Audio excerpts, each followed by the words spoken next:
questions and comments. Questions et commentaires. The Honourable Member for Vancouver East.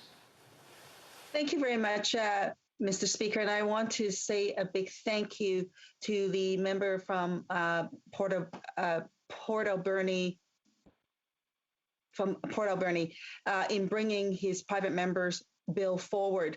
Vancouver East has actually been trying to raise this issue for many years now. In fact, I still recall the late Bud Osborne, who spearheaded the harm reduction approach and called for decriminalization decades ago. Van Du, in my riding, has been very active on this issue, been continuing in pursuit of it. Mums Stop the Harm has been very active, highlighting this issue, but yet so many years later, the government continues to refuse to take action.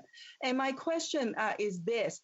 Why do you think the Liberal government refuses to acknowledge the lives that have been lost as a result of the opioid crisis, refuse to declare a national health emergency, refuse to grant the City of Vancouver the exemption that they're seeking, and actually bring forward a bill that will save lives?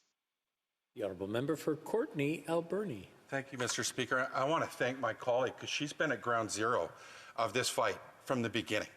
They fought for Insight. Not a single person has died at Insight, Mr. Speaker, in 20 years. It's remarkable. You know, why?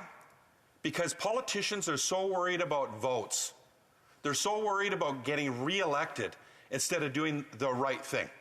That would be my answer. And I also believe that these lives don't matter to those politicians. It's got to change.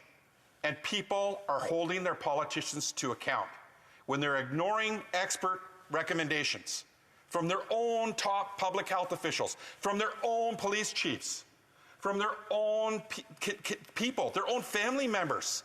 No one's untouched by this, Mr. Speaker. No one in this country, especially in the province where I come from. And Mr. Speaker, not an MP in this House hasn't gotten the phone call from a constituent that's lost a mom or dad or a daughter or a son. Everybody's been impacted. And it's been 6 years, 25,000 lives. Why are we not responding in the way we've responded to COVID? Because we've demonstrated we can respond. And Mr. Speaker, I want to thank my colleague, and I'll work with her and all members of this House to move quickly, because 20 people are going to die today.